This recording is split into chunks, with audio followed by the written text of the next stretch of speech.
करने वाले हैं एक नया टॉपिक जिसका नाम है मैच्योरेशन ऑफ टी सेल्स। तो एक बेसिक सी इंफॉर्मेशन हम लोगों के पास ऑलरेडी है अपने टी लिम्फोसाइट वाले लेक्चर से कि ये जो टी सेल्स होती हैं,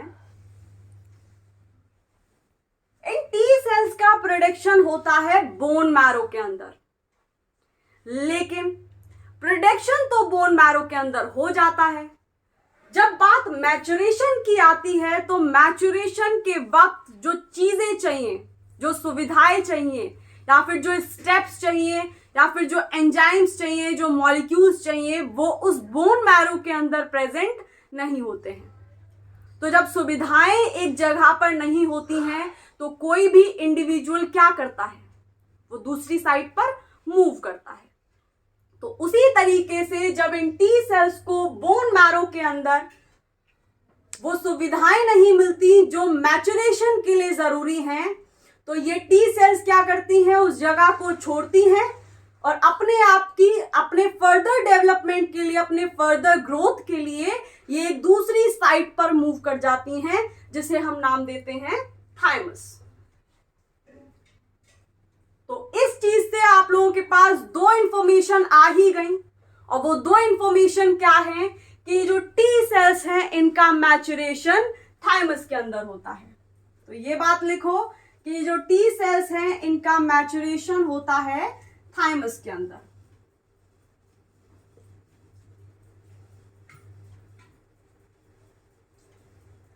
हालांकि प्रिकर्सर्स बोन मैरो में बन रहे थे, ये दूसरी बात भी लिख लो कि precursors of T cells bone marrow के अंदर बन रहे थे, लेकिन बोन मैरो के अंदर उसे वो सुविधाएं नहीं मिल रही थी, जो सुविधाएं या फिर जो नेगेटिव सिलेक्शन हुआ, पॉजिटिव सिलेक्शन हुआ जो इसके मैच्योरेशन के लिए जरूरी है, तो वो कहां मूव कर जाएंगी, एक दूसरी साइट पर, और वो साइट क्या है, थाइमस। तो ये जो टी सेल्स होती हैं इनके प्रिकर्सर्स माइग्रेट करने लग जाते हैं बोन मैरो से, किधर side,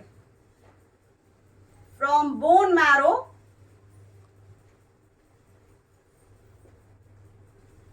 and undergoes maturation in which organ? अभी बताया मैंने आप लोगों को, थाइमस। एग्जैक्टली।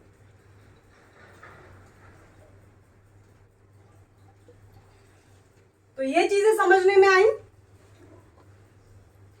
अब एग्जैक्टली हो क्या रहा है, इधर देखने की कोशिश करो।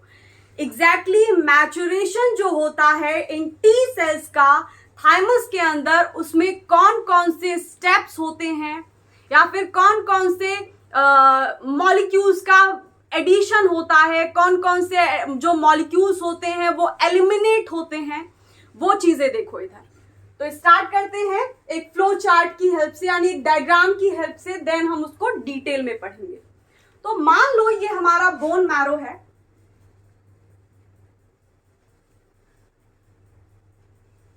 ये बोन मैरो है, और इसी बोन मैरो के अंदर इन टी सेल्स के प्रिकर्सर्स हैं। तो इन टी सेल्स के प्रिकर्सर कहां प्रेजेंट है, बोन मैरो के अंदर। और इन प्रिकर्सर्स को नाम दिया जाता है प्री टी सेल, यानी अभी टी सेल बनी नहीं है, टी सेल बनने से पहले वाली फेज है, तो इनको नाम दिया जाता है प्रिकर्सर्स। और अगर शॉर्ट फॉर्म देखें तो इनका नाम होता है प्री टी सेल्स। और ये प्री टी सेल्स कौन से साइट पर प्रेजेंट है, ये प्री टी सेल्स प्रेजेंट है हमारी बोन मैरो के अंदर, इस लिम्फॉइड ऑर्गन के अंदर। फिर क्या होगा, आगे की कहानी आप लोगों ने देखी है ऊपर, अभी मैंने सुनाई थी कि क्या होता है इस बोन मैरो के अंदर, वो मॉलिक्यूल्स नहीं होते हैं जो मॉलिक्यूल्स इनको एमएचसी के साथ इंटरेक्ट करा पाए, इनका ग्रोथ नहीं हो पाता इस जगह। और जब ग्रोथ नहीं हो पाता किसी इंडिविजुअल का एक पर्टिकुलर लोकेशन पर, तो वो क्या करती है, वो माइग्रेट कर जाती है, वो दूसरी जगह चली जाती है। तो ये जो प्री टी सेल्स हैं ये बन तो गई, लेकिन इनका मैचुरेशन, इनका ग्रोथ यहां नहीं हो रहा, तो ये प्री टी सेल माइग्रेट कर जाएंगी थाइमस के अंदर। तो ये जो सेल बना रही हूं, मान लो ये हमारी प्री टी सेल है। अब ये जो प्री टी सेल है, ये प्री टी सेल पर, प्रिकर्सर पर हमारा एक मॉलिक्यूल लगा हुआ होता है जिसे हम नाम देते हैं CD3 कॉम्प्लेक्स। कुछ याद आया? इस CD3 कॉम्प्लेक्स के बारे में हम लोगों ने बात की थी, और कहां बात की थी? मॉलिक्यूल्स पढ़ते वक्त। जब हम लोग मॉलिक्यूल्स के बारे में पढ़ रहे थे, उन मॉलिक्यूल्स के बारे में पढ़ रहे थे जो टी सेल्स पर प्रेजेंट होते हैं, तो वहां हम लोगों ने पूरे 7 मॉलिक्यूल्स की बात की है। अगर वो वीडियो नहीं देखा है, just go and check it, ताकि आपकी जो अंडरस्टैंडिंग है, जो विजन है, थोड़ा क्लियर हो जाएगा। तो अब इधर देखो, ये जो प्री टी सेल्स होंगी, ये मान लो ये हमारी एक प्री टी सेल है, और ये जो प्रिकर्सर है, इस प्रिकर्सर के ऊपर एक मॉलिक्यूल प्रेजेंट होता है जिसको हम नाम देते हैं CD3 कॉम्प्लेक्स।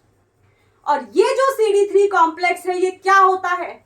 उस वीडियो में जाकर देखो।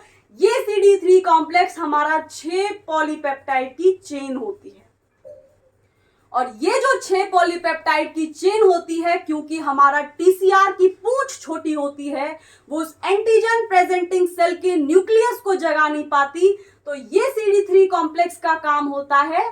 क्या काम होता है CD3 कॉम्प्लेक्स का?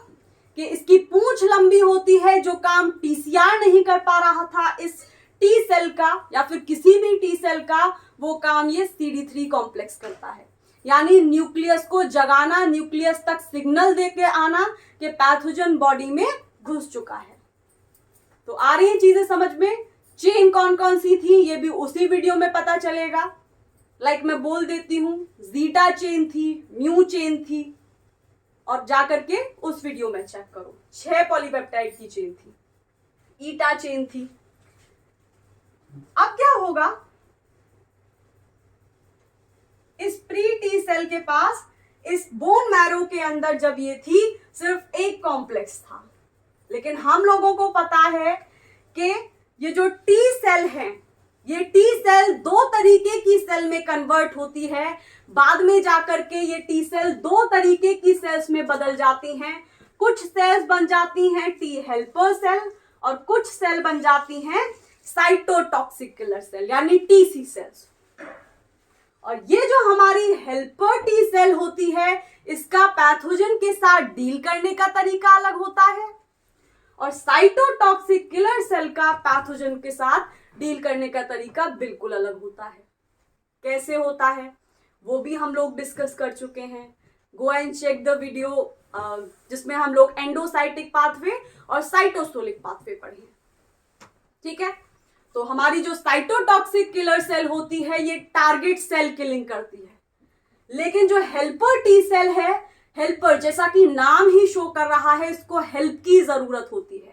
हेल्प की कैसे जरूरत होती है? ये एक्टिवेट होने के बाद हेल्पर टी सेल कुछ साइटोकाइंस यानी सिग्नलिंग मॉलिक्यूल को सिक्रीट करती है, और वो जो सिग्नलिंग मॉलिक्यूल्स होते हैं, वो बॉडी के अंदर जितनी भी इनेट इम्यून सेल्स हैं या फिर अडेप्टिव इम्यून सेल्स हैं, उन सबको खींच करके लाएगी कि आ जाओ, पैथोजन उस जगह पर है होस्ट की बॉडी में, और जितनी भी इनेट और अडेप्टिव इम्यून सेल्स हैं वो उस लोकेशन पर पहुंच जाएंगी और पैथोजन को खत्म कर देंगी। तो इतनी बात समझ में आई? तो ये जो हमारी टी सेल्स होती हैं, ये बाद में जब इनका मैचुरेशन हो जाता है, तो इसी मैचुरेशन में हम 2 सिलेक्शन के बारे में बात करेंगे। पहला पॉजिटिव सिलेक्शन और दूसरा नेगेटिव सिलेक्शन।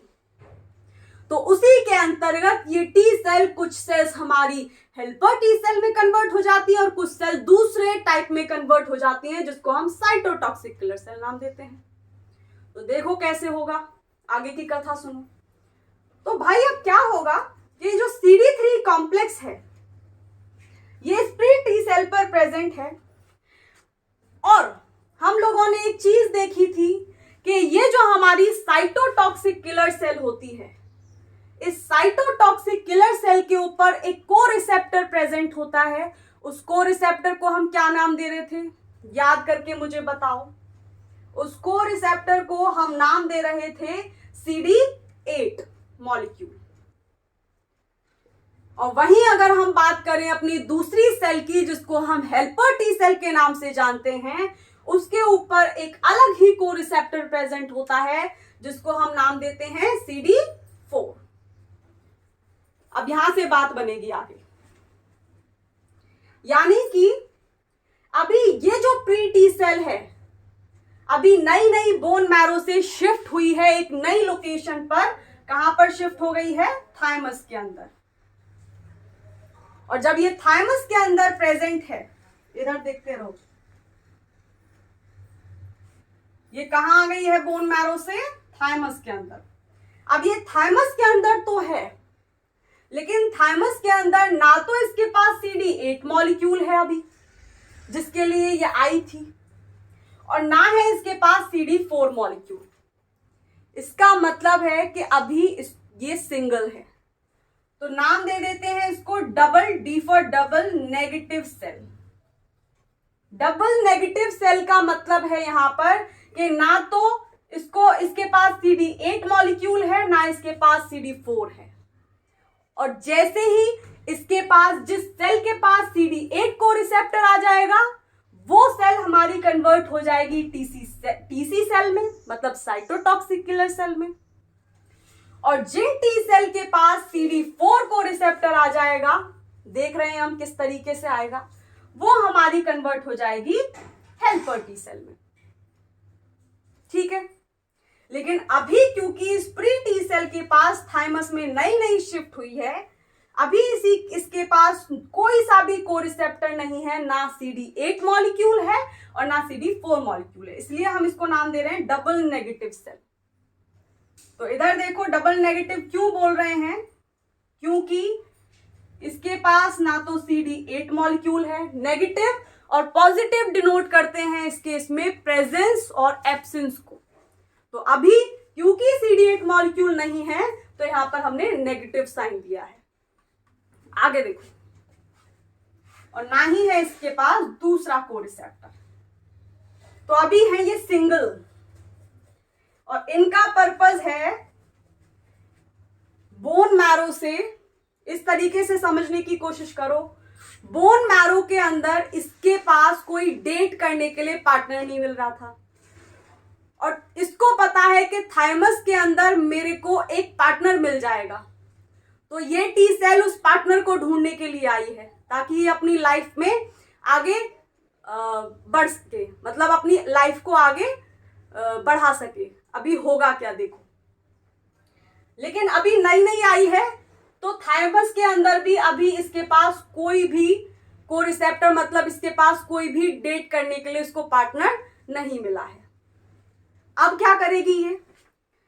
क्योंकि इस थाइमस के अंदर ये दोनों ही मॉलिक्यूल प्रेजेंट होते हैं, ये दोनों ही को रिसेप्टर्स होते हैं, CD8 भी और CD4 भी। तो जो टी सेल्स यहां से बोन मैरो से आई हैं, वो क्या करती हैं? डेट में हम क्या करते हैं कि हम लोग पहले डेट करते हैं कई सारे लोगों को, और उसमें से हम एक को सेलेक्ट करते हैं, यही करते हैं। तो वैसे ही ये जो हमारी प्री टी सेल है, ये दोनों मॉलिक्यूल को, क्योंकि थाइमस के अंदर दो ही ऑप्शन है इसके पास कि या तो CD8 को पकड़ लो या फिर CD4 को पकड़ लो। अब ये करेगी क्या? ये दोनों को डेट करेगी पहले। देखो इधर, तो थोड़े टाइम के लिए ये जो प्री टी सेल है, ये प्री टी सेल इन दोनों मॉलिक्यूल्स को डेट करेगी, CD8 को भी और CD4 को भी। तो भैया यही सेल है हमारी प्री टी सेल। अभी तक ये सिंगल थी जब शुरू में थाइमस में आई थी। अब इसके पास इसके जो दिन हैं वो बदल रहे हैं, और इस प्री टी सेल को दो लोग मिले हैं डेट करने के लिए। पहला मॉलिक्यूल है CD8 और दूसरा मॉलिक्यूल है CD4। ये CD3 कॉम्प्लेक्स इसके पास हमेशा रहता है, मतलब ये इसकी पहचान है कि भाई ये प्री टी सेल है। ठीक है, अब क्या होगा?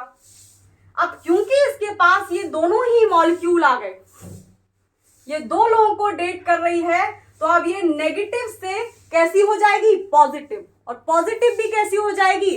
क्योंकि ये दो लोगों को डेट कर रही है, इसका मतलब ये डबल पॉजिटिव सेल बन जाएगी। तो क्या बन गई अब ये? अभी तक बंजर दुनिया थी, अभी दुनिया बिल्कुल हरी भरी हो गई है। तो ये हो गई हमारी डबल पॉजिटिव सेल। और डबल पॉजिटिव सेल क्यों? क्योंकि भैया इसके पास CD8 मॉलिक्यूल भी आ गया है और दूसरा मॉलिक्यूल, दूसरा कोरिसेप्टर CD4 भी आ गया है। लेकिन अभी डेट वाला सीन चल रहा है, रिलेशनशिप में आएगी तो किसी एक के साथ ही आएगी। तो अब क्या करेगी, देखो आगे। पहला जो स्टेप होता है, मतलब पहला जो इंपॉर्टेंट स्टेप होता है, वो इस मैच्योरेशन के दौरान उसे हम बोलते हैं पॉजिटिव सिलेक्शन। और ये जो हमारी डबल पॉजिटिव सेल है, उस पॉजिटिव सिलेक्शन के अंदर क्या करती है, ये इन दोनों में से, CD8 में से और CD4 में से किसी एक को पकड़ लेती है और दूसरे को डिच कर देती है। इसका मतलब क्या? जिसके ट्रेड्स इसको पसंद आते हैं कि भाई हाँ, इसके साथ आगे की लाइफ स्पेंड की जा सकती है, उसको ये पकड़ लेती है। तो अब क्या होगा, इसके बाद होता है हमारा पॉजिटिव सिलेक्शन। ठीक से लिख लेते हैं, साथ ही साथ नोट्स लिख लेना। जब हम लोग इम्यूनोलॉजी खत्म करेंगे तो मैं लास्ट वाला जो हमारा टॉपिक होगा उसमें जितने भी नोट्स हैं उनके PDF आपको दे दूंगी। लेकिन अगर हैंड रिटन नोट्स अपने ही चाहिए तो आप साथ ही साथ लिख सकते हैं। तो अब होगा पॉजिटिव सिलेक्शन। और पॉजिटिव सिलेक्शन में क्या होता है, पॉजिटिव सिलेक्शन में ये किसी एक को पकड़ लेती है।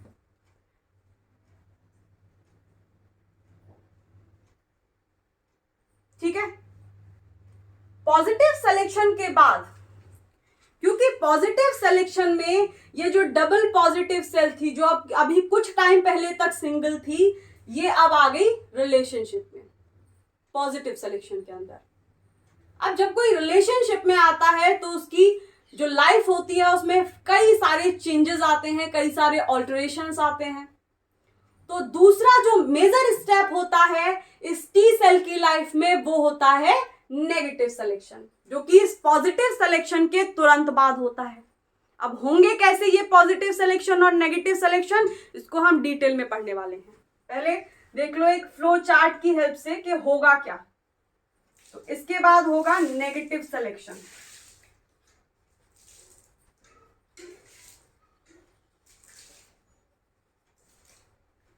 ठीक है। और नेगेटिव सिलेक्शन के बाद जो रिलेशनशिप्स बढ़िया चल रहे होते हैं वो बाद में जाकर के मैरिज में कन्वर्ट हो जाते हैं और उनको सोसाइटी में एक नाम मिल जाता है, यानी वो सोसाइटी में चल जाते हैं। तो उसी तरीके से ये जो टी सेल्स हैं, ये टी सेल्स पॉजिटिव सिलेक्शन में किसी एक कोरिसेप्टर को पकड़ेंगी, चाहे CD8 को या चाहे CD4 को।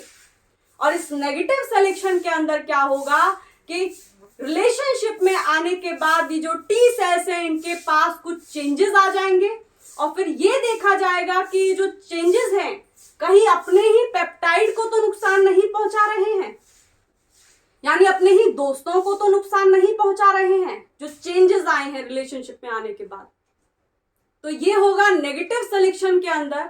और अगर चेंजेस ऐसे हैं कि जिनको जो हार्मफुल नहीं है, जिनको टॉलरेट किया जा सकता है, तो फिर बाद में वो टी सेल्स को हमारा ब्लड के अंदर छोड़ दिया जाएगा कि आप जाओ और आप घूमो, जब पैथोजन आपको नजर आए तो उसको निगल लेना।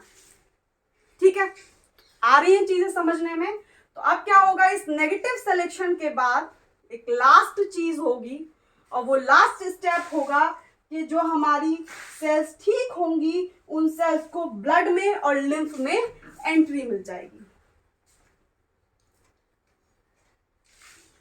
एंटर इनटू ब्लड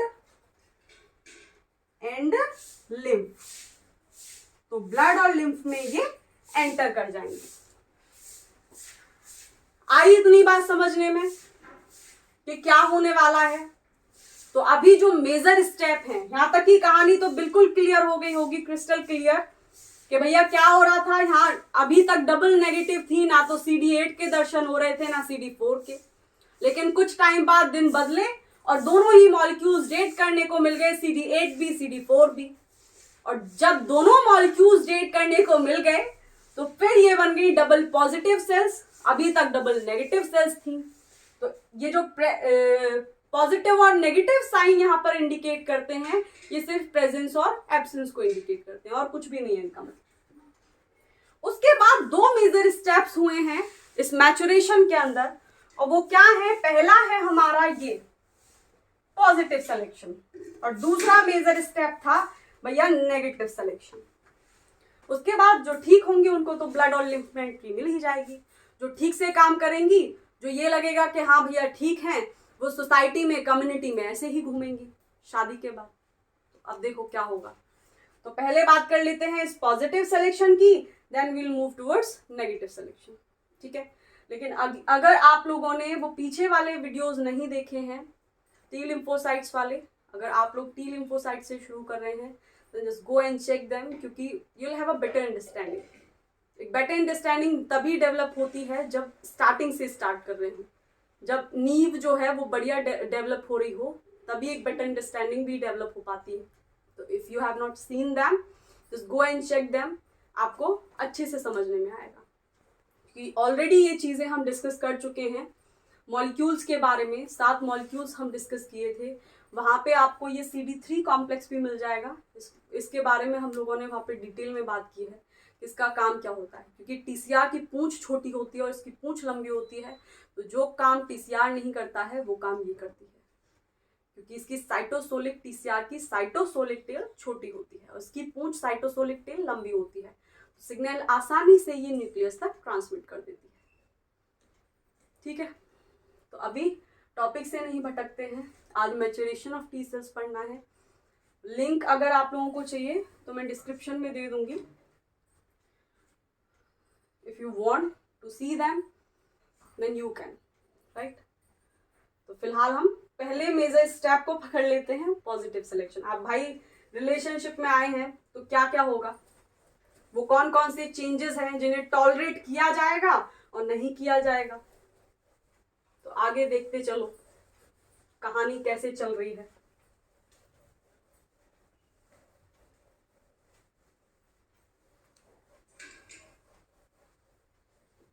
अब हम लोग बात करेंगे किसकी, मैंने बोला था ना कि बोन मैरो के अंदर कुछ स्पेसिफिक सेल्स होती हैं जो मैचुरेशन के लिए चाहिए होती हैं, और क्योंकि वो नहीं प्रेजेंट होती हैं बोन मैरो के अंदर, इसीलिए ये जो हमारी टी सेल्स होती हैं बेचारी थाइमस के अंदर आती हैं। वो कौन कौन सी सेल्स हैं, अगर हम पॉजिटिव सिलेक्शन के अंदर देखेंगे तो हमारी कॉर्टिकल एपिथेलियल सेल्स होती हैं, और वहीं अगर हम नेगेटिव सिलेक्शन के बारे में बात करेंगे तो हमारा जो मेडुला वाला रीजन होता है उसके अंदर, कोई भी चीज ले लो, थाइमस ले लो, उसके अंदर 2 रीजन होंगे, कॉर्टेक्स वाला रीजन और दूसरा मेडुला वाला रीजन। तो ये तो आप लोगों को ऑलरेडी पता होगा कि जो मेडुला वाला रीजन होता है ये अंदर वाला रीजन होता है। तो ना तो बोन मैरो के अंदर कॉर्टिकल एपिथेलियल सेल्स थी और ना ही हमारी दूसरे तरीके की सेल्स थी जो हमें नेगेटिव सिलेक्शन में चाहिए, और वो कौन सी हैं, मेडुलरी एपिथेलियल सेल्स। इसीलिए ये जो बेचारी टी सेल है ये भागती भागती थाइमस के पास आई, ठीक है। अब पहले स्टेप की बात करते हैं and that is positive selection. I hope समझ में आ रहा होगा, और अगर आप लोगों को अभी भी समझ में नहीं आ रहा देन मैंने ईमेल आईडी दिया हुआ है, you can post your queries to on that particular email ID और मैं रिप्लाई करने की कोशिश करूंगी, ओके। तो देखो इधर पहला है हमारा पॉजिटिव सिलेक्शन। अब भैया पॉजिटिव सिलेक्शन की बात करते करते, क्योंकि ये मेजर स्टेप है, यहां ये टी सेल डबल पॉजिटिव के बाद किसी एक को पकड़ लेगी और ये रिलेशनशिप में एंटर हो जाएगी। कैसे होगा, उसके लिए कुछ बेसिक चीजें जाननी जरूरी हैं, और वो क्या क्या हैं वो देखो। ये जो पॉजिटिव सिलेक्शन होगा यानी किसी एक जगह पर जाकर ये उस CD8 को या फिर CD4 को प्रपोज करेगी टी सेल, और वो जगह कौन सी होती है, वो जगह भी चुननी पड़ती है।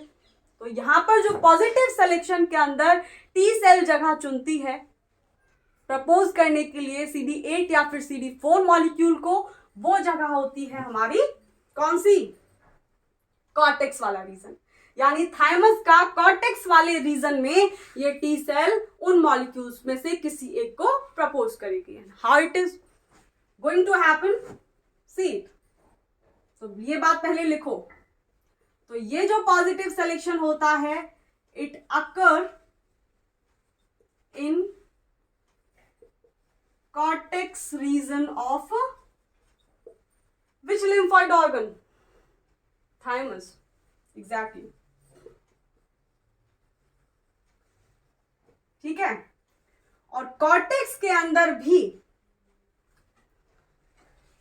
एक स्टाइल होता है, कुछ सेल्स प्रेजेंट होती हैं, उन सेल्स की हेल्प से प्रपोज किया जाता है। तो वो सेल्स कौन सी होती हैं, वो सेल्स होती हैं cortical epithelial cells of this thymus. तो जो कॉर्टिकल एपिथेलियल सेल होती हैं थाइमस की, अभी फिलहाल पहले टॉपिक समझो, उसके बाद ये जोड़ते चलना, कनेक्ट करते चलना डॉट्स। तो क्या होगा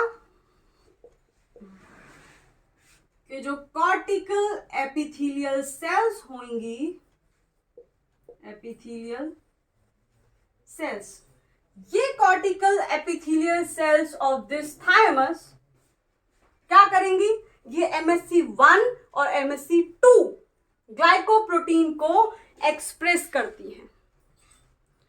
अब कनेक्ट करने की कोशिश करो कि भाई टी सेल है थाइमस के अंदर मैचुरेशन के लिए, और MSC1 और MSC2 का जिक्र हो रहा है, यानी कॉर्टिकल एपिथेलियल सेल उन दो ग्लाइकोप्रोटीन को एक्सप्रेस कर रही हैं। लिंक हो रही है कुछ चीजें क्या, देखो इधर। हम लोगों को पता है, MSc वाले टॉपिक्स में डिस्कस कर चुके हैं, और अभी तक आप लोगों को ये बात समझ में आ जानी चाहिए कि जो हमारी हेल्पर टी सेल होती है, उस हेल्पर टी सेल का जो TCR होता है, इधर देख लो, मान लो ये हमारी हेल्पर टी सेल है, और इस हेल्पर टी सेल का जो TCR है, इसके ऊपर TCR भी होगा कि नहीं होगा, बिल्कुल होगा, टी सेल रिसेप्टर। ये जो हमारा TCR है, ये TCR antigen presenting cell, red colour से बना लो ताकि दूसरी सेल दिखे, ये कहीं ये भी TH सेल ही समझे आप लोग। तो ये दूसरी सेल है हमारी, कोई एंटीजन प्रेजेंटिंग सेल, लेकिन कौन सी antigen presenting cell, professional antigen presenting cell. APC तो कोई भी हो सकती है, लेकिन प्रोफेशनल कौन सी होती हैं, सिर्फ B cell, dendritic cells and macrophages. तो उन तीनों में से ये कोई सी भी है, तो ये मान लो हमारी मैक्रोफेज है। और क्योंकि ये हमारी प्रोफेशनल एंटीजन प्रेजेंटिंग सेल है, तो इस प्रोफेशनल एंटीजन प्रेजेंटिंग सेल के सरफेस पर एक ग्लाइकोप्रोटीन प्रेजेंट होता है, और वो ग्लाइकोप्रोटीन कौन सा होता है, जब हम हेल्पर टी सेल की बात कर रहे हैं, जब हेल्पर टी सेल इससे इंटरेक्ट करेगी, MSC2 ग्लाइकोप्रोटीन। बहुत डिटेल में डिस्कस किए हैं ये चीज भी हम, अगर नहीं देखी है तो वो वीडियोस भी देख लो, MSC1 MSC2 के अंतर भी देख लो, दोनों में अंतर भी डिस्कस किए हैं, MSC3 के बारे में भी थोड़ी सी बात किए हैं। तो अब क्या होगा, ये जो MSC2 है ये एंटीजन प्रेजेंटिंग सेल है, क्योंकि अगर कोई फॉरेन पैथोजन बॉडी में एंटर कर गया तो उस फॉरेन पैथोजन को रिकॉग्नाइज करेगी, पहचान लेगी कि ये होस्ट का प्रोटीन तो है नहीं। तो जब ये होस्ट का प्रोटीन नहीं है, मतलब बाहर से आया है, बाहर का प्रोटीन है, और जैसे ही इसको ये बात पता चलेगी, ये क्या करेगी, ये उसको प्रोसेस करेगी और इस ग्लाइकोप्रोटीन को दे देगी MSC2 को कि जाओ और इस पेप्टाइड को, इस पर्टिकुलर एंटीजन के जो मैंने पकड़ा है, इस प्रोटीन के पेप्टाइड को दिखाओ हेल्पर टी सेल को। तो हमारी जो MSC2 है, ये MSC2 इस पर्टिकुलर पेप्टाइड को दिखाएगी उस पैथोजन के, और ये पेप्टाइड और इस टीसीआर का इंटरेक्शन होगा, और जैसे ही ये इंटरेक्शन कंप्लीट होगा होस्ट की बॉडी में एक इम्यून रिस्पॉन्स जनरेट हो जाएगा। बहुत बेसिक सी बात है, समझ में आ गई होगी। और वहीं अगर हम बात करें दूसरे ग्लाइकोप्रोटीन की, ये तो पहला हो गया MSC2, एक और होता है MSC1। तो वो क्या होता है, मान लो ये हमारी साइटोटॉक्सिक किलर सेल है, और इस साइटोटॉक्सिक किलर सेल के ऊपर भी एक टीसीआर होगा भैया। और जब हम बात कर रहे हैं इस साइटोटॉक्सिक किलर सेल की, तो ये जो साइटोटॉक्सिक किलर सेल है, जितनी भी न्यूक्लिएटेड सेल होती हैं होस्ट की बॉडी के अंदर, वो सारी न्यूक्लिएटेड सेल इस साइटोटॉक्सिक किलर सेल के लिए एंटीजन प्रेजेंटिंग सेल की तरह काम करती हैं। यानी पैथोजन को पकड़ना, एंटीजन के प्रोटीन को पकड़ना, उसको प्रोसेस करना और एमएससी को पकड़ा देना। लेकिन कौन सी एमएससी? MSC1। देखो इधर कहानी सुनो। अब दूसरी कहानी, मान लो ये एंटीजन प्रेजेंटिंग सेल है, और इस एंटीजन प्रेजेंटिंग सेल के सरफेस पर दूसरा ग्लाइकोप्रोटीन प्रेजेंट है, जिसको MSC1 नाम दे रहे हैं। अब क्या होगा, ये भी बॉडी में घूम रही थी, इनको कोई पैथोजन नजर आ गया, वो पढ़ चुके हैं कि ये जो हमारी प्रोफेशनल एंटीजन प्रेजेंटिंग सेल होती हैं, ये किस तरीके के एंटीजन को पकड़ के लाती हैं, क्या एक्सोजीनस को या फिर एंडोजीनस को, ये कौन से पाथवे में इन्वॉल्व होती हैं, एंडोसाइटिक में या फिर साइटोसोलिक में, सारी चीजें डिस्कस कर चुके हैं। तो इस वाले वीडियो को बहुत ज्यादा पीछे वाले वीडियोस से कनेक्ट करने की कोशिश करते में ये बहुत लंबा हो जाएगा। We are not going to do that. तो if you want to see them then just go, मैं बार बार बोल रही हूँ, just go and check them, better understanding तभी डेवलप होगी। तो अब क्या होगा, इस एंटीजन प्रेजेंटिंग सेल को जैसे ही होस्ट की बॉडी में कोई पैथोजन घूमता हुआ नजर आएगा, उसको पकड़ेगी, प्रोसेस करेगी, और प्रोसेस करने के बाद किसको पकड़ा देगी, इस MSC1 ग्लाइकोप्रोटीन को।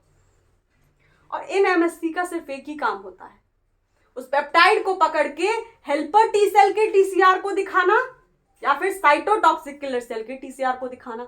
डिपेंड करता है कौन सी MSC, MSC1 है या MSC2 है। तो यहाँ पे MSC1 है, तो साइटोटॉक्सिक किलर सेल के TCR को ये उस पर्टिकुलर पेप्टाइड को दिखाएगी, और जैसे ही इन दोनों के बीच में इंटरेक्शन होगा, होस्ट की बॉडी में एक इम्यून रिस्पॉन्स जनरेट हो जाएगा, जिसके अंतर्गत ये साइटोटॉक्सिक किलर सेल एक्टिवेट हो जाएगी और बहुत खूंखार होती है। जैसे ही पैथोजन को देखेगी, सीधा उस पे एनाकोंडा की तरह उसे निगल जाएगी। ये बेचारी थोड़ी मासूम होती है, इसको हेल्प चाहिए होती है। ये साइटोकाइंस के मॉलिक्यूल सिक्रीट करेगी और बाकी सेल्स को बुलाएगी हेल्प के लिए, इनेट अडेप्टिव इम्यून सेल्स को, कि आ जाओ भैया पैथोजन आ गया, खत्म कर लेते हैं। और ये होती है बिल्कुल एनाकोंडा, जहां पैथोजन देखा उसको पता चल गया, जाग गई, जैसे निगल जाएगी उसको। तो ये टारगेट सेल किलिंग करती है, इसलिए बोलते हैं ये टारगेट सेल किलिंग करते हैं। जहां देखेगी शूट आउट एट वो डाला, वो वाला सीन चलता है इसका। तो हम लोग पढ़ क्या रहे थे, हम लोग देख रहे थे कि जो कॉर्टिकल एपिथेलियल सेल्स होती हैं, ये कॉर्टिकल एपिथेलियल सेल्स इन्हीं MSC ग्लाइकोप्रोटीन को एक्सप्रेस करने का काम करती है। मतलब इस केस में मैचुरेशन के वक्त यही जो कॉर्टिकल एपिथेलियल सेल होती हैं, एक तरीके से एंटीजन प्रेजेंटिंग सेल की तरह काम करती हैं। होती नहीं है ये एंटीजन प्रेजेंटिंग सेल, सिर्फ काम कर रही हैं। क्यों काम कर रही हैं? क्योंकि एंटीजन प्रेजेंटिंग सेल का क्या काम था? एंटीजन प्रेजेंटिंग सेल का काम था कि MSC ग्लाइकोप्रोटीन को अपनी प्लाज्मा मेम्ब्रेन पर एक्सप्रेस कराना, ताकि हेल्पर टी सेल और साइटोटॉक्सिक किलर सेल आकर के उससे इंटरेक्ट कर सके। ठीक है, देखो आगे क्या होगा।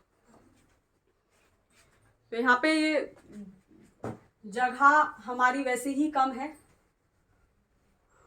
फालतू की चीजों में घेर लो, बात बिगड़ जाएगी। तो समझ में तो आ गई यहाँ पे ये क्या काम करेंगी, एंटीजन प्रेजेंटिंग सेल की तरह सिर्फ काम करेंगी, है नहीं। क्यों बोल रहे हैं काम करेंगी? क्योंकि MSC1 और MSC2 ग्लाइकोप्रोटीन को एक्सप्रेस करेंगी। कैसे, देख लो। तो ये क्या करती हैं, दे एक्सप्रेस MSC, ईदर MSC1 एक ही को करती है भैया, ये भी किसी एक ही मॉलिक्यूल को डेट कर रही होंगी, दो को करेंगी तो पिटाई नहीं हो जाएगी इनकी भी। इधर MsC1 और MsC2। अब देखो क्या होगा, इतनी बात समझ में आई?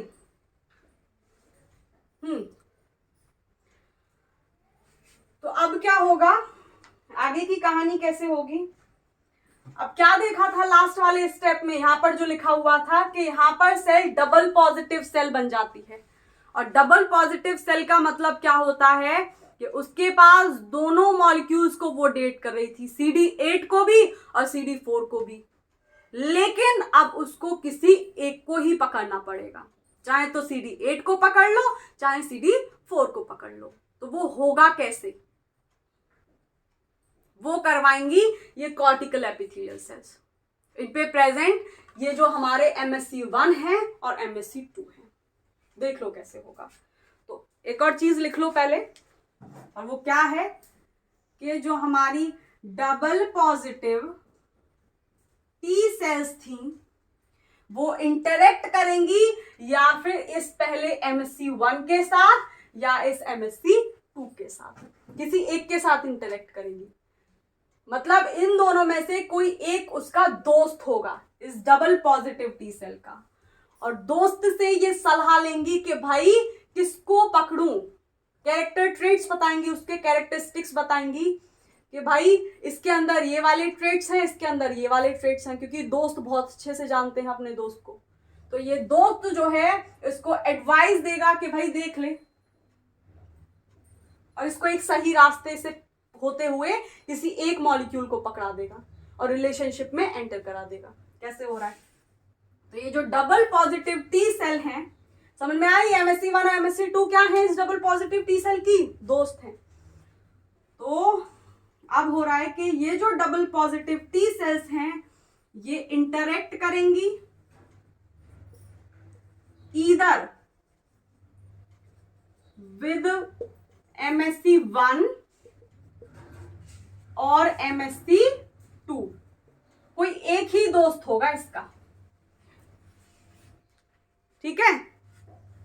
अब देखो, जो सेल्स MsC1 के साथ इंटरेक्ट करेंगी, यानी जिन डबल पॉजिटिव टी सेल का दोस्त MsC1 होगा, आगे लिखो, लिखो मत, समझो।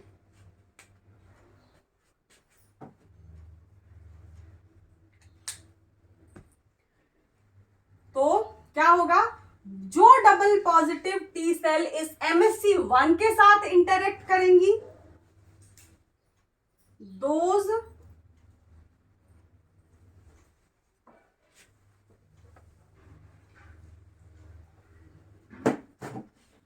ऐसे ही लिख लो, दोज इंटरेक्टिंग विद MsC1, समझते भी चलना,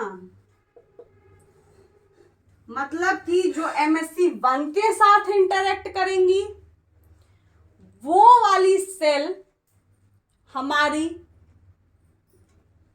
किसको चूज कर लेंगी? याद करके बताओ, अब तो चीजें आ रही होंगी ना समझ में। MsC1 ग्लाइकोप्रोटीन है तो वो किसको रिकमेंड करेंगी? साइटोटॉक्सिक किलर सेल को या फिर हेल्पर टी सेल को? ऑब्वियसली साइटोटॉक्सिक किलर सेल में। और साइटोटॉक्सिक किलर सेल में क्यों कन्वर्ट हो गई भैया? क्योंकि पहले ये बात लिखो कि ये जो सेल्स होंगी वो single positive cytotoxic killer cell में कन्वर्ट हो जाएंगी। क्यों हो रही है? क्योंकि इस वाली सेल ने जो ये दोनों मॉलिक्यूल्स थे CD4 और CD8, उसमें से इसको चूज कर लिया और इस वाले को बोल दिया कि भाई तुम नहीं चाहिए हमको। देखो इधर क्या हो रहा है। तो जो सेल्स हमारी MsC1, जिनका दोस्त MsC1 होगा, वो उसको सलाह देगा कि भैया CD8 को उठा ले, बढ़िया है, ये वाले ट्रेड्स बढ़िया लग रहे हैं मेरे को, ठीक है। तो अब ये सेल्स क्या करेंगी, ये मैच्योर हो जाएंगी single positive, matured into single positive T cytotoxic killer cell, TC cell, ठीक है, साइटोटॉक्सिक किलर सेल में कन्वर्ट हो जाएंगी। और क्यों हुई है? क्योंकि इसने CD8 को उठा लिया। तो ये CD4 डेफिशिएंट हो गई, CD4 गई वो, और CD8 को रख लेंगी अपने लिए, ठीक है। तो अब ये रिलेशनशिप में आ गई ये वाली सेल, साइटोटॉक्सिक किलर सेल नाम दे दिया इसको। क्यों? क्योंकि ये भैया CD8 को उठा ली है, ठीक है। आगे देखो क्या हो रहा है। वो सेल जिनका दोस्त होगा MSC2, अब MSC2 को पसंद है CD4, those interacting with not CD4, but instead of CD4 what? MSC2। अभी बताई थी एक बात थोड़ी देर पहले, वो डायग्राम बनाए थे, क्या देख रहे थे वहां पे, क्या सीखे हो कि ये जो सेल होंगी जो MSC2 के साथ इंटरेक्ट करेंगी वो मैच्योर हो जाएंगी, और मैच्योर होने के बाद matured into single positive, negative नहीं है, अब है कोई इनके पास लेकिन अब सिंगल है, single positive helper T cell. इसका मतलब क्या हुआ? हेल्पर टी सेल है तो कि भाई CD4 इसने उठा लिया और CD8 को डिच कर दिया। और कुछ ऐसी भी सेल होंगी जो कोई भी MSC से इंटरेक्ट नहीं करेंगी, जिनका कोई दोस्त नहीं है। और कभी कभार जब दोस्त नहीं होते तो कंफ्यूजन हो जाता है इंसान को, वो किसी भी को नहीं, मतलब कोई भी मॉलिक्यूल को नहीं उठा पाएंगे, ना तो CD4 को ना CD8 को, तो उनको हटा दिया जाएगा। क्योंकि क्यों आई थी ये हमारी टी सेल बोन मैरो से? इसलिए आई थी ताकि ये रिलेशनशिप में एंटर हो जाए, ताकि ये शादी कर लें। लेकिन जो सेल, जिन सेल को MSC1 और MSC2 है ही नहीं, वो सलाह नहीं दे पाएंगे, और कंफ्यूजन की वजह से वो बेचारी ऐसे ही रह जाएंगी, वो किसी को भी नहीं पकड़ पाएंगी। एक तीसरा केस भी बनता है, और वो क्या है कि वो डबल पॉजिटिव टी सेल जो कंफ्यूजन में ही रह जाती हैं और किसी एक को चूज नहीं कर पाती, वो अपोप्टोसिस से उनको भगा दिया जाता है। तो double positive T cell not interacting with any MSC,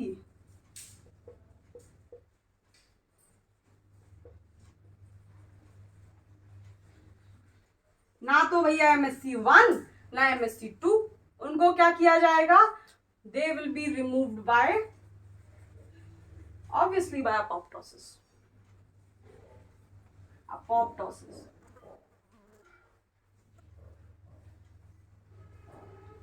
मार दिया इनको, बेचारी सेल्स को। एक पॉइंटर लिख लो, एक बार प्रश्न पूछ लिया गया था, इनमें से ही कुछ ऐसी सेल्स होती हैं, हमने 2 तरीके के TCR पढ़े थे, यहाँ पे इरेज कर लेते हैं इसको, याद हो तो।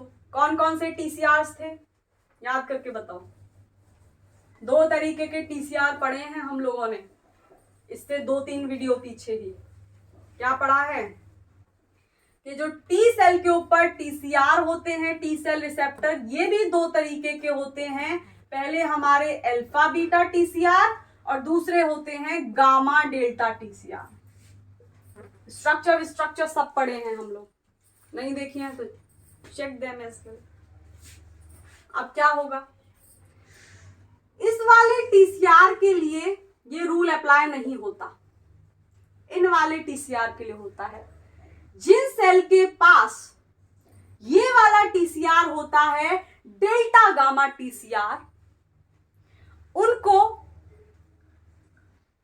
एक बेनिफिट मिलता है। और वो बेनिफिट क्या होता है कि जो सेल्स, जो टी सेल्स इस गामा डेल्टा TCR को कंटेन करती हैं अपने ऊपर, उनको किसी भी रिलेशनशिप में आने की जरूरत नहीं है।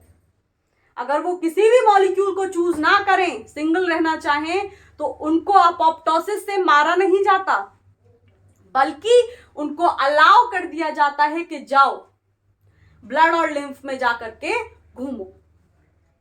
कुछ लोग ऐसे भी होते हैं ना जो सिंगल रहते हैं, जो शादी ही नहीं करते, तो कुछ ही होते हैं वो। तो वैसे ही यहाँ पर ये रूल इसके लिए अप्लाई नहीं होता, ये इसके लिए होता है। तो ये बात लिख लो, एक बार प्रश्न पूछ लिया था, नोट बनाओ और लिख दो। समझ में तो आ गई होगी ना।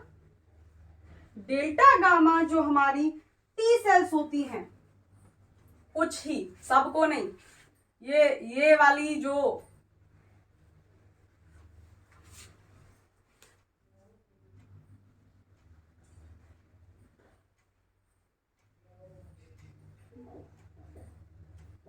ये मेहरबानी सिर्फ कुछ सेल्स पर की जाती है।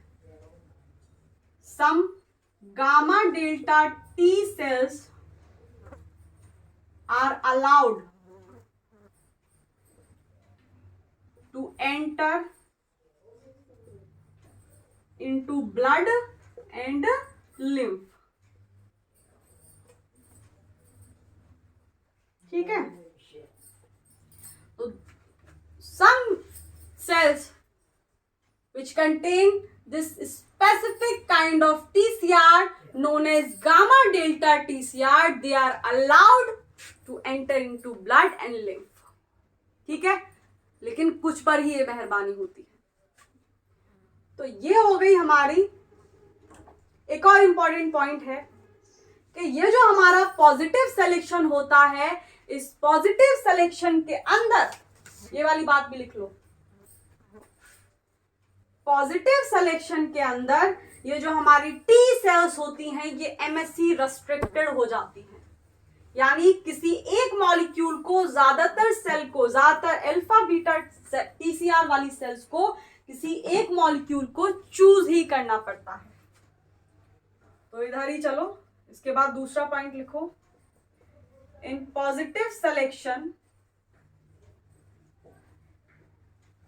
क्या these T cells become what? MSC restricted। भैया किसी एक को उठाना ही पड़ेगा, शादी करनी ही पड़ेगी। ठीक है, अब दूसरा मेजर स्टेप था हमारा नेगेटिव सिलेक्शन, याद आ रहा है? तो उसके बारे में भी बात कर लेते हैं। चलो, इसके बाद है हमारा नेगेटिव सिलेक्शन। देखो इधर,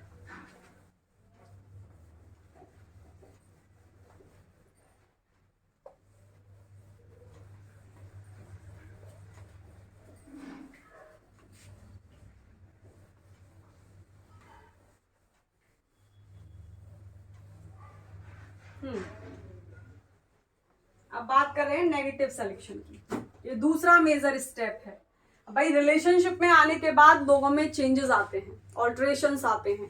तो वो ऑल्टरेशंस ऐसे हैं जिनको टॉलरेट किया जा सकता है या फिर नहीं। ऐसा तो नहीं है कि वो सेल्फ पेप्टाइड, मतलब अपने दोस्तों को ही भूल जाएं, अपने दोस्तों को ही लाइक साइड में हटाने लग जाएं। तो ऐसे रिलेशनशिप्स को आगे नहीं बढ़ाया जाएगा। आगे देखो, तो ये बात होगी नेगेटिव सिलेक्शन के अंतर्गत। Next is negative selection. और इसमें क्या होगा, सबसे पहले तो ये बात कर लो कि ये नेगेटिव सिलेक्शन भी कहां होगा। मतलब एक जगह है जहां पर उस रिलेशनशिप वाली जो टी सेल है उनसे मिलने उनके दोस्त आएंगे, लेकिन वहां वो उन दोस्त को खाने को आती हैं या फिर उनके साथ अच्छे से डील करती हैं। उसके अकॉर्डिंग अलाउ किया जाएगा कि किस किस को हटा देना है, किस किस को रिलेशनशिप से उड़ा देना है और किस किस को रख लेना है। यानी which cell are going to be allowed to enter into blood and lymph, और किन सेल्स, कौन सी वाली सेल्स हैं जिनको अपोप्टोसिस से मार देना है। तो ये होगा नेगेटिव सिलेक्शन। तो पहले तो जगह चूज कर लो जहां ये दोस्त से मिलने वाली है, वो सेल जो अब रिलेशनशिप में नई नई एंटर हुई है। तो जगह होने वाली है एक दूसरी लोकेशन जिसको हम बोलते हैं it occur in which part of thymus? पहला वाला कॉर्टेक्स था, ये medulla, medulla of thymus.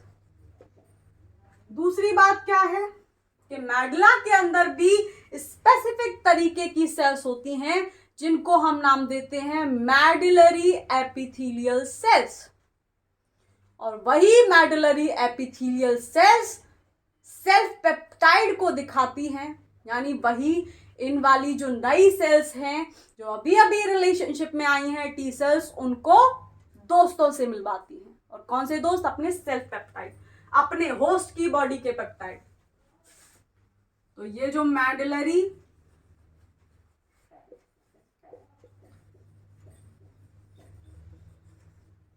Epithelial cells हैं, ये क्या करेंगी? ये एक्सप्रेस करती हैं MSc with self peptide.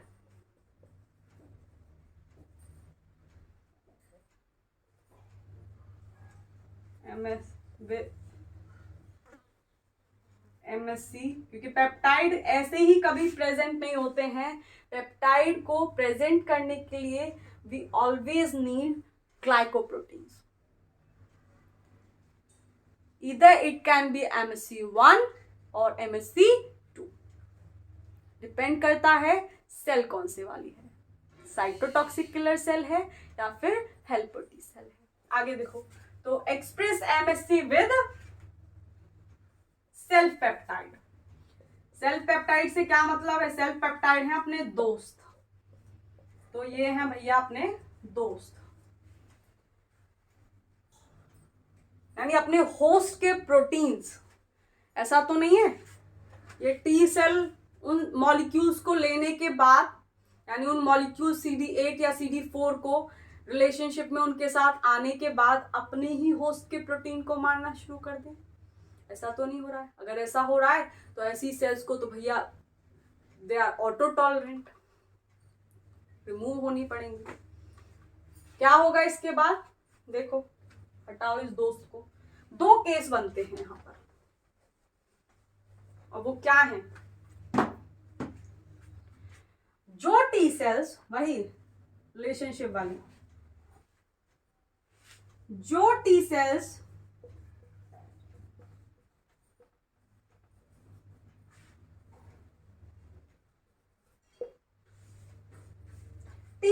expressing high affinity TCR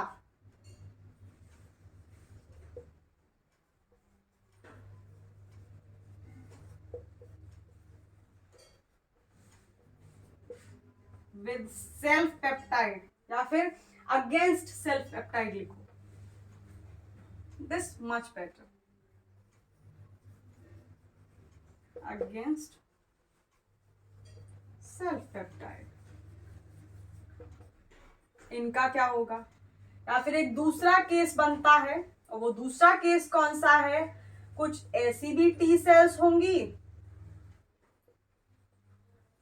expressing low affinity TCR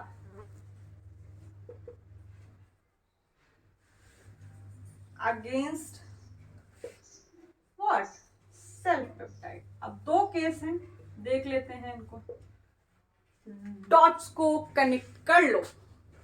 कैसे होंगी? देखो, वो टी सेल्स जिनका TCR हाई एफिनिटी शो करेगा, मतलब जिनका TCR अपने ही सेल्फ पेप्टाइड के अगेंस्ट एक इम्यून रिस्पॉन्स जनरेट करेगा, मतलब वो टी सेल्स जो अपने दोस्तों को ही निगलेंगी, उन टी सेल्स का क्या होना चाहिए? खात्मा। कतई बिल्कुल सही, कतई ठीक है। तो अब क्या होगा? इनको अपोप्टोसिस से रिमूव कर दिया जाएगा, इनका कोई काम नहीं, दे will be removed by apoptosis. तो ये हो गई हमारी पहली बात। तो इस तरीके की जो टी सेल्स होती हैं, they are auto tolerant and self tolerant, दोस्तों को खाने वाली। तो these T cells are auto tolerant और टॉलरेंट, ठीक है। लेकिन वो टी सेल्स जो रिलेशनशिप में तो हैं, लेकिन अपने दोस्तों को, अपने सेल्फ पेप्टाइड के अगेंस्ट कोई इम्यून रिस्पॉन्स जनरेट नहीं कर रही हैं, उन वाली को सेलेक्ट कर लिया जाता है and they will be allowed to move into blood and lymph. तो क्या हुआ यहां पे, इन वाली टी सेल को फर्दर सेलेक्ट कर लिया जाता है, further selected and allowed to enter into blood and lymph। मतलब ये जो दोस्त होते हैं ना भाई, इन दोस्तों से बड़ा बना के रखो। वहां भी एमएससी ने डिसाइड करवा दिया था कि कौन सा वाला चूज कर ले, और यहां पर भी ये जो दोस्त हैं, अगर दोस्त, क्योंकि दोस्त नहीं रहेंगे, उनको रिमूव करवा दिया जाएगा। अगर दोस्त साथ रहेंगे तो they will be further selected and they will be allowed to enter into blood and lymph. इसका मतलब इन रिलेशनशिप्स को प्रेफर कर दिया जाएगा और इनकी करा दी जाएगी शादी, ठीक है भैया। तो ये बात हो गई हमारी नेगेटिव सिलेक्शन के बारे में। अब एक चीज और लिख लो, इधर लिखो, लिखो मत, पहले समझो। अगर फिर भी कोई क्वेरीज रह जाती हैं, you are not understanding well, तो मैंने ईमेल दी हुई है, आप लोग क्वेरीज वहां पोस्ट कर सकते हैं, मैं कोशिश करूंगी कि आई कैन रिप्लाई। तो कितने परसेंट की टी सेल होती हैं? बहुत सारी की सारी जितने प्रिकर्सर्स बनते होंगे टी सेल के, वो सब कोशिश करते होंगे कि हम एंड वाले फेज तक पहुंच जाएं, शादी वाले फेज तक पहुंच जाएं। अब ऐसा तो बिल्कुल नहीं होता है कि हर कोई शादी वाले फेज तक पहुंच जाता है। कुछ रिलेशनशिप्स बीच में ही रह जाती हैं, और मोस्ट ऑफ द रिलेशनशिप्स बीच में ही रह जाती हैं। तो यहाँ क्या होगा, यहाँ पर भी वही वाली बात होती है कि सिर्फ 1% लोग होते हैं जो इस लास्ट वाली फेज तक पहुंचते हैं, शादी वाली फेज तक। यानी only 1% of T cells will be selected and they will be allowed to enter into blood, ठीक है। तो लिख लो ये वाली बात भी इंपॉर्टेंट है, करेक्ट। तो इंपॉर्टेंट चीजें लिख लेनी चाहिए। तो लिखो इधर, only 1% of total T cells, of total T cells are selected in this process.